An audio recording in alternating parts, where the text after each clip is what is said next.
नमस्कार, सत श्री अकाल। मैं हूं नेहा शुक्ला।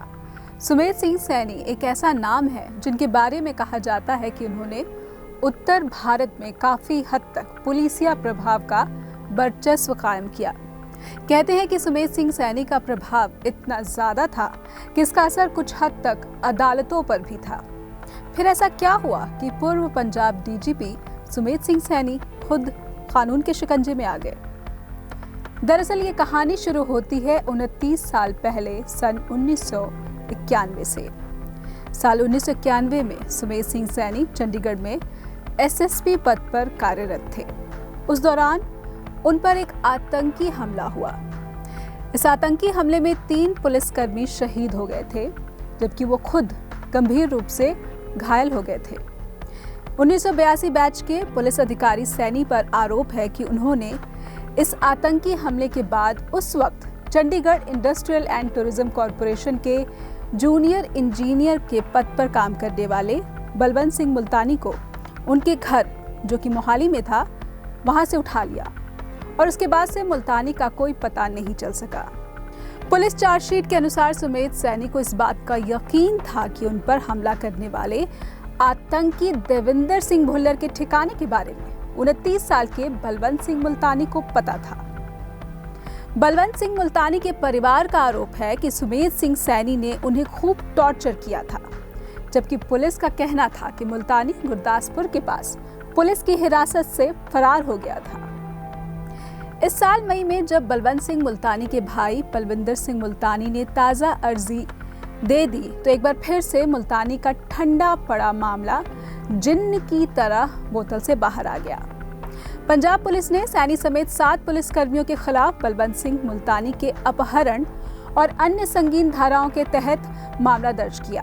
बाद में पुलिस ने धारा 302 के तहत एफआईआर में हत्या का मामला भी जोड़ दिया। मामले के 2 आरोपी पुलिसकर्मी अब सरकारी गवाह बन चुके हैं और उन्होंने अपनी गवाही में माना है कि मुल्तानी की मौत चंडीगढ़ में पुलिस कस्टडी के दौरान ही हो गई थी। जब सैनी को 29 साल पहले के मुल्तानी मामले में गिरफ्तारी का सामना करना पड़ा तो वो अपनी Z+ सिक्योरिटी छोड़ अंडरग्राउंड हो गए। 26 अक्टूबर को हालांकि सैनी एसआईटी के सामने पेश हुए, जहां जांच दल ने उनसे 2 घंटे से भी ज्यादा वक्त तक 100 से ज्यादा सवाल किए। इन सवालों में था कि कैसे उन्होंने मुल्तानी की बॉडी डिस्पोज की और सरकारी गवाह बने पुलिसकर्मी की गवाही के बारे में उनका जवाब क्या है। दूसरी तरफ सैनी ने इस मामले में सुप्रीम कोर्ट में अपील कर रखी है। सुप्रीम कोर्ट ने सैनी को राहत भी दी है, उनकी गिरफ्तारी पर अंतरिम रोक लगा दी है। हालांकि उन्हें जांच में सहयोग के लिए कहा गया है। इससे पहले इस मामले में पंजाब और हरियाणा हाई कोर्ट ने उनकी अग्रिम जमानत ठुकरा दी थी और मामले में उनके खिलाफ दर्ज एफआईआर को खारिज करने की अपील भी नकार दी थी। इस मामले में सीबीआई केस भी किया गया था। मुल्तानी मामले में पंजाब और हरियाणा हाई कोर्ट के निर्देशानुसार केस की प्राथमिक जांच हुई थी और इसके बाद 2008 में मामले में सीबीआई ने सैनी और अन्य के खिलाफ एफआईआर दर्ज की थी। हालांकि हाई कोर्ट के आदेश को सुप्रीम कोर्ट ने दरकिनार कर दिया और एफआईआर खारिज कर दी गई थी। फिर भी सुप्रीम कोर्ट ने पीड़ित परिवार को इस बात की आजादी दी थी कि वो मामले को फिर से उठा सकते हैं।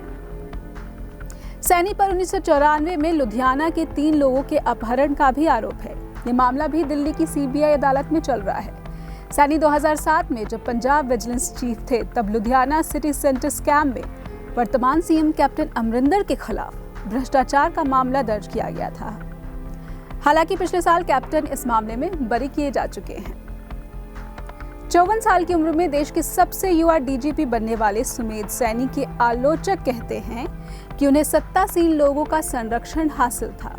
2012 में सैनी पंजाब के डीजीपी बनाए गए थे और उस वक्त पंजाब में शिरोमणि अकाली दल और भारतीय जनता पार्टी की गठबंधन सरकार थी।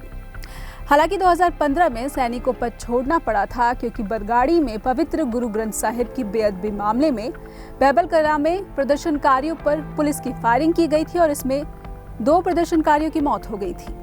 इस गोलीबारी पर बढ़ते विवाद के चलते सैनी पद से हटा दिए गए।